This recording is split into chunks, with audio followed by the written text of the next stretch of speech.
I'm so pleased to present to you our guest speaker today, Mr. Femi J. Johnson, who is the artist behind these beautiful works that we've all been enjoying for the past 10 weeks now. As you may or may not know, Femi is an award-winning artist who has shown both regionally and internationally, and in 2016, Allentown Arts Ovation named him their Artist of the Year. His works can be found in many corporate and private collections, and even in the permanent collections of the Allentown Art Museum of the Lehigh Valley. Femi Johnson is in fact a longtime native of the Lehigh Valley. He was born in Manhattan, New York, but raised in Easton, Pennsylvania. He began his artist life very early on, specializing in pencil drawings from age 10 until eventually becoming a master draftsman and designer as an adult. Mused by paintings and disjointed perspectives on reality, Femi spent several years studying fine art in Hudson Valley, New York, to stay engaged with his contemporary and modernist views in art.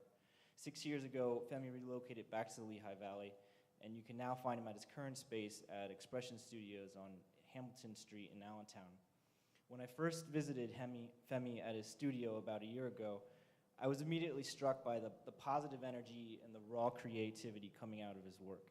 I think that it was these two qualities that actually convinced me that he would be a perfect match for our school's gallery. For just like our students and even everyone here tonight, we've all come without any preconceptions, and we've all brought an open heart and an open mind. Modern abstract artists, such as Femi, have moved beyond old rigid views about art, what it's supposed to look like, and he's opened up his heart and his soul on these canvases for us to see. And also, like everyone here, everyone who's come seeking glimpses of beauty and truth reflected in the faith of others, I believe that there's much beauty to be found reflected from the way in which Femi so truthfully and sincerely conveys the intersection of his innermost thoughts, feelings, and dreams in his work. Over the past several weeks, I've received many comments from visitors about how they've enjoyed the exhibit, about how it's lended a cheery and fun atmosphere to the space, and even one professor at Respect has even admitted that he prefers to work in this space instead of his office because many of the works bring a smile to his face. So anyways, I hope you've all enjoyed the exhibit. And I'm so pleased to have the artist here with us to talk about his process, his inspirations, and to answer any questions you maybe have about your favorite pieces. So please, without any further ado, please help me welcome Femi Johnson.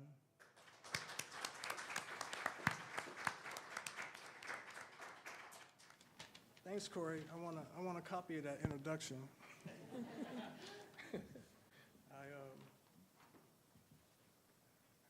I brought a piece of paper with me. I don't know why, because I scribbled all over it. But I think I need it because it keeps me from wandering at times. That was an interesting, very interesting discussion I was just listening to, and it brought some things to the surface with me. Mainly the word respect, in the different, coming from the different perspectives, or the different religious perspectives, and from what I've learned about different religions, that there's really only one thing wrong with the major religions and all the other ones. And that's the people that practice it.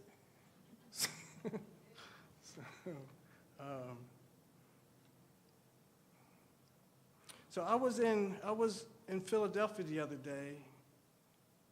evening, and I was at an art show. And while I was there, a photographer tapped me on the shoulder and said to me, "Can I take your picture?" And I said, "Yes." So we walked outside. And his question to me was, why do you paint? And my instant response was that it's critical. It's critical that I paint, because it gives me meaning. I can remember growing up in this area here. I grew up in Easton. And a lot of my time growing up was with the click pen in my hand.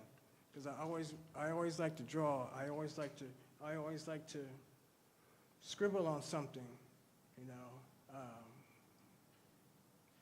So I started at a young age drawing and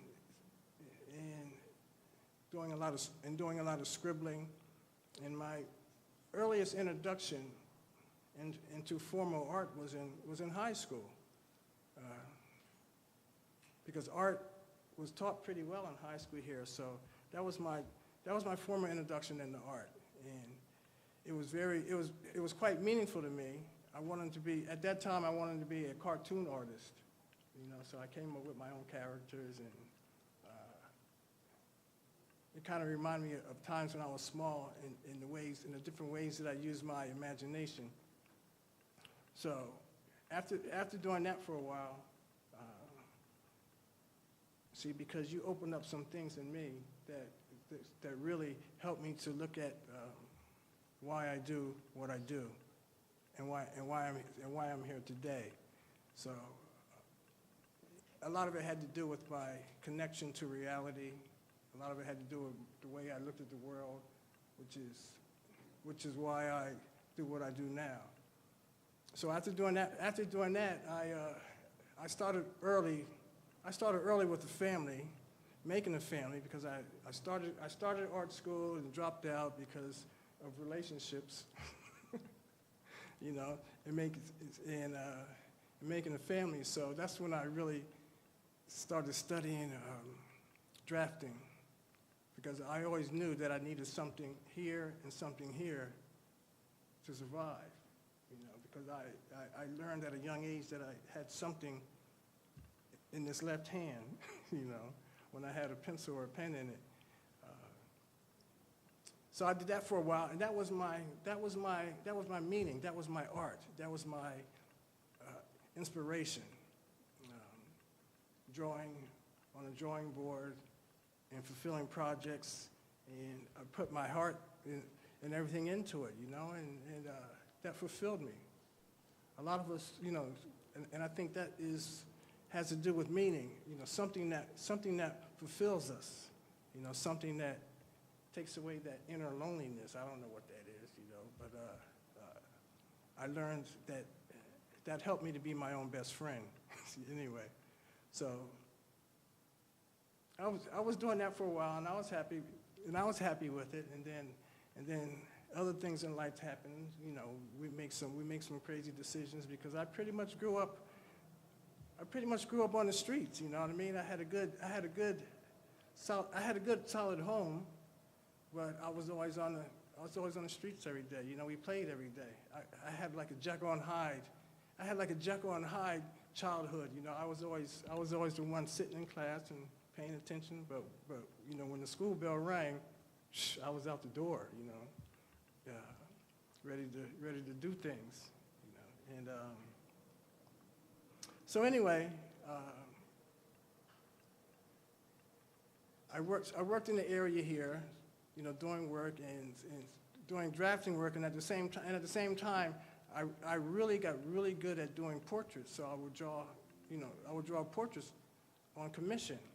You know, and I really like doing that. So I was doing that, and I was working, and to me, I was just kind of you know, okay, and you know, and getting through life and taking care of the kids. And then there came a time when I was looking for a job, and they asked me if I knew CAD. So that's AutoCAD anyway. You know, doing drafting on a computer. So I had to get as good on the computer as I was on a drawing board, and that kind of took a little bit away from me, you know. So I started drawing with color pencils. I figured I'd add some color, so I started drawing with color pencils, and taking some art classes. Then around that time, my youngest daughter was graduating college, so I figured I'd just like leave. So I was going back and forth upstate New York for a while, so I decided to move up there. And the time that I moved up there is a time that I really started looking back at religions and my inner purpose and things like that. So I was studying comparative religions and doing some drawing and doing some working, and and that's when a couple years later is when I became a priest myself. I became a Yoruba priest. And at that time, something really opened up with me inside. It gave me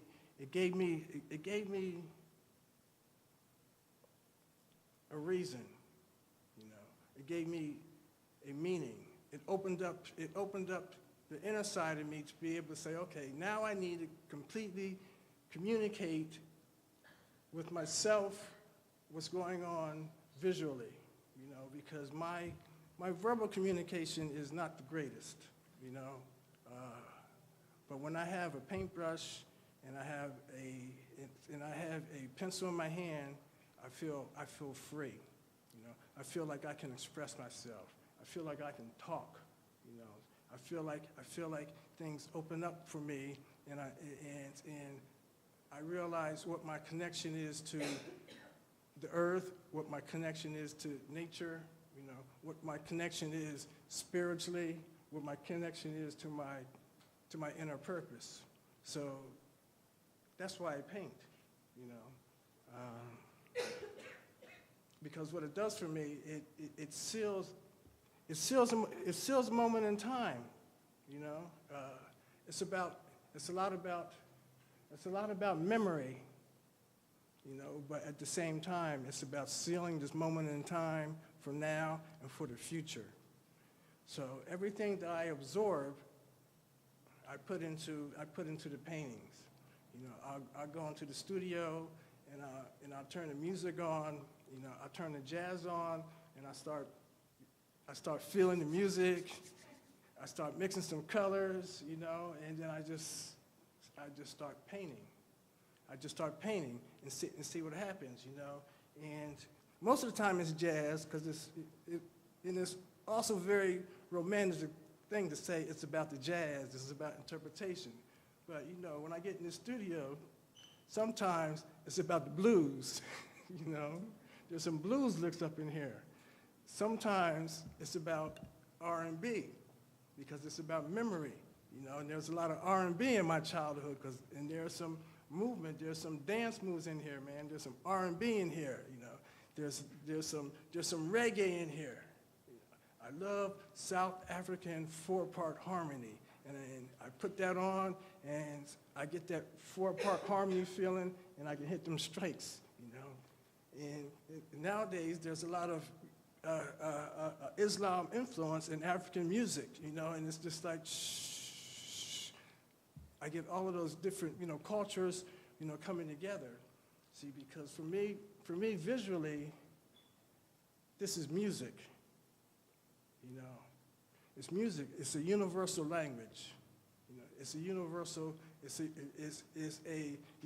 connection to feeling. It's a universal connection to meaning. It takes me to a place where I can go inside to my innermost feelings. Because while I remember when I first became a priest, that a lot of it had to do with me working with community. And then after a few years passed, I realized that sometimes it's about healing oneself inside. Sometimes it's about healing some very deep emotional energy so that we can fulfill a destiny. So I absorbed a lot of that inside, and I put a lot of that into my work. It's a spiritual connection. It is a connection in between dreams and reality. I like to say that my feet are always on the ground, and my head is always in the clouds, Obatala, and what comes out on this canvas is everything in between. Everything that I absorb from you, everything that I pull in from nature, everything that I pick up socially, everything that I come into contact with, it's about a memory. It may be a block that I lived on, and part of it comes out into the paint, and part of it comes out into the painting. You know, it may be a defense or a struggle that I went through, and that goes on to the painting. You know, it can be an emotional issue that I'm going through. You know, and I solved it. You know. For instance, this piece right here is called Sidewalk Tree. You know, and different places that I've lived, or you know, that we see a sidewalk tree on the block. You look out the window and you see a sidewalk tree. So it's kind of like, as I'm putting it together, I never know what it's going to be when I finish, or there's nothing preconceived about it. Once I start, it becomes a dialogue. It tells me what it wants, and that's the reality of it. You know, it becomes a dialogue, and that one was telling me that it wanted to be a sidewalk tree. So the energy of what is a sidewalk tree? Okay, a sidewalk tree may be the first place that relationships, the first place that I kissed a girl. Sidewalk tree may be where a dog came and did his business. A sidewalk tree may be a shrine from an accident or someone that was killed on the block. You know, a sidewalk tree may be a house for a bird. The sidewalk tree may have been cut through so we can put electric wires going through it, and it still survives. You know, it survives, and it helps to produce air to keep us breathing. So, what is that connection? What is that connection? So that connection is represented, of course, abstractly. And I think, you know, the reason why it's represented abstractly because that's the way that I look at the world. You know, that's the way that the world looks at me. That's the way that I retain things in flashes, you know, and glimpses. I'm a collage painter. I put things next to each other, you know. I collage paint. I put the colors next to each other. I just slam them together and, you know, see what happens. Like I said, I'm a master draftsman, so, you know, when I'm not doing that, I'm breaking the rules. I'm breaking all the rules, you know, to develop a language, to develop a dichotomy, you know, to develop a communication, to develop a connection. And I don't know what is on these notes.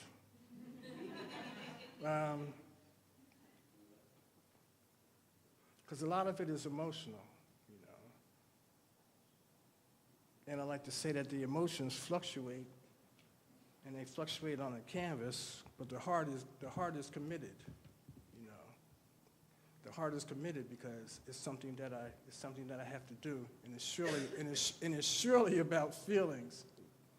And like I said earlier, I'm not the greatest orator, and I saw the nice interaction that was going on, so you guys got to interact with me. So stop me and ask me some questions, and I will answer them. Yes, you had your hand up first? Ladies first, ladies first. Because I'm afraid he might Ladies ask first. the same question. Why isn't that work, the Malcolm X, is not for sale?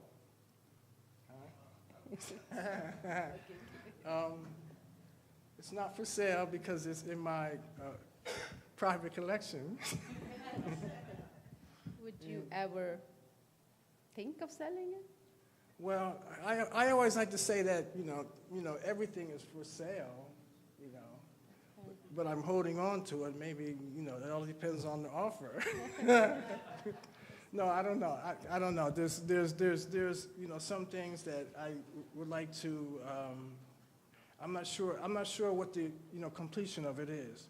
Like for this piece right here, it's called what is that one called? That is called Ancestral Block Party. you know. And for the energy that went into that, you know, had to do with all of our ancestors. So that piece, I really would like to, you know, donate to the permanent collection of Respect Graduate School.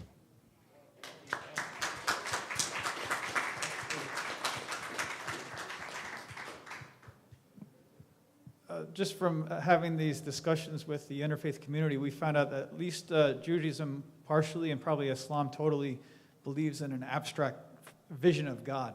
In other words, he's neither black nor white nor male nor female, just an all-surrounding power, almost kind of like the Force in Star Wars, you know, to put it into a metaphysical term. But my question to you is that if you were given a commission like Michelangelo was to draw God on the Sistine Chapel, would he be an abstract God, or would you have like a vision in your head of what God would look like in your painting? Well, you know, I am a visual expressionist, you know, and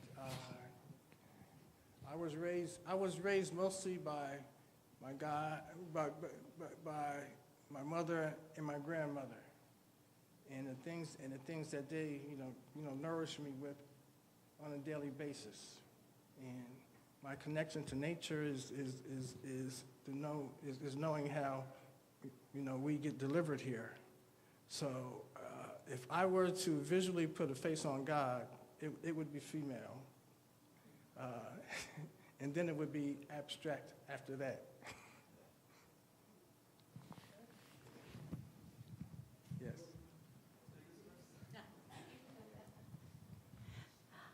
I'm really quite taken with your Black Madonna. Yes. There's a painting called the Black Madonna that's at Our Lady of Chawa. It's a national shrine down in the Doylestown area. And that particular painting was scorched in a fire. And the Nazis tried to remove it from the frame and scratched her face. And so this just sort of brought that all back to me. And I think it's very beautiful. Thank you. Thank you, thank you, thank you, thank you. And Black Madonna, for me, is recurring. That one there is Black Madonna 3, I think. Yes, because I have 5 Black Madonnas, and every couple of years, it seems the energy of it calls for me, you know, to make another Black Madonna. And one of the reasons why I do that is because, you know, like I say, I am a Yoruba priest, you know, and through the diaspora and through the slave trade, when the Africans were brought across through the Middle Passage, you know, they stopped off different places. We were dropped off at different places, and in Cuba and in some parts of South America, you know, when the Africans got there, they wanted to practice their own religion, and that religion was originally from Yoruba, the Ifa religion. So, you know, being that they survived the ocean, you know, and the religions were syncretized when they got to Cuba. So the Virgin Mother was a resemblance of the energy of Yemaya, who was the goddess of the ocean. So it seemed like that was a perfect, you know, synchronization. So when they were praying, that's who they were praying to, you know, which is there is a representation of that energy in all of our religions. You know, the mother that is, you know, takes care and nourishes all of us. So every couple of years, that energy, that nourishment of, you know, energy calls. So that's where the Black Madonnas come from. To make a short story long. Okay, thanks. I have 2 questions. Yes. One of them, when you were talking about that pictures, I don't know if it's called sidewalk tree. Yes. You said when you start, you don't know what you're gonna do. Is that correct? Is it same? That's correct. Is it same for the every picture? Uh, My second question, as a visitor from us, do you have any expectation? Like, you told us the name of the sidewalk tree pictures, and from here I can see that. But some of the picture, when I look, I don't understand anything. Like, as a visitor, do you have any expectations? Like, when somebody comes here and look at the picture, do you want us to see anything from there, or is there any secret picture? Well,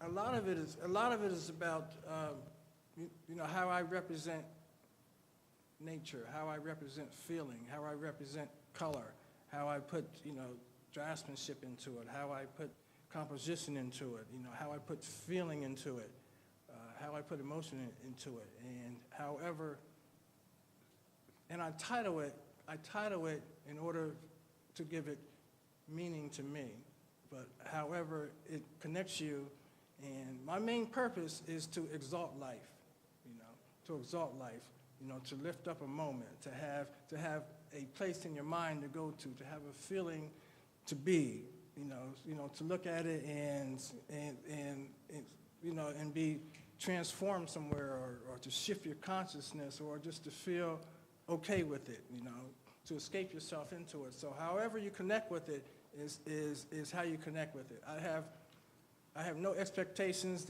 except that you look at it for a while. I hope that you look at it for a while. Do you name them after you're done, or before you're done you name it and then you do it?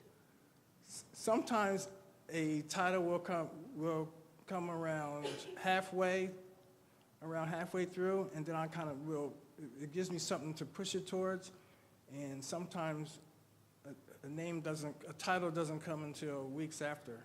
Okay, thank you.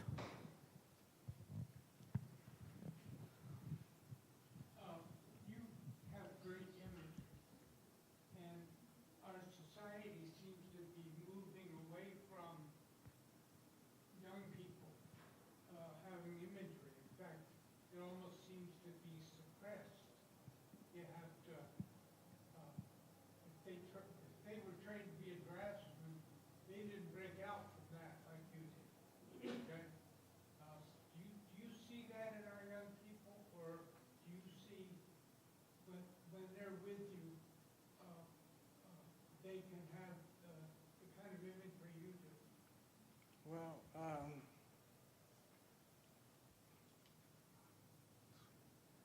I didn't go, you know, to college for long. I went to art school for 2 years, and I studied with a couple of artists, you know, when I was in New York. But most of the time, you know, I'm trying to freely do what the kids are doing. So I still try and learn from the children, mostly. So you want people to feel the painting, or to understand the painting first? What's more important, the feeling or understanding the abstraction?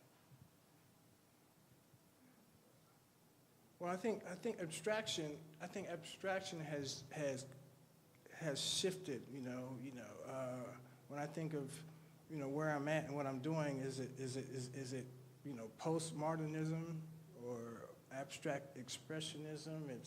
Or is it, you know, lately I've been saying it's Afrofuturistic. You know, so a lot of it is about the feeling. You know, a lot of it is about the feeling, because, you know, understanding is subjective. Is there one more question? Isn't it? No. Thanks. I really love your use of color and the vibrancy of it. And I wonder, because in so many of the paintings, there is one really color, right? Yeah. And I wonder, do you start there? Is it you know, when you set out to get started, do you like start with a color and then move from there, or do you? I usually pick about 3 to 4 colors to start, Mhm. and then I start mixing them. I love mixing paints. I use very little to no paint directly out of the tube. Right. I'm always mixing something, and I don't remember the formulas because if I want to get back to that color again, I do it by eye. So, yes, Fabulous color. Thank you. thank you. Thank you so much, Femi, for sharing all this with us. Really, it's been a pleasure to have you here and to have your artwork in our exhibit. So, thank you. Thank you.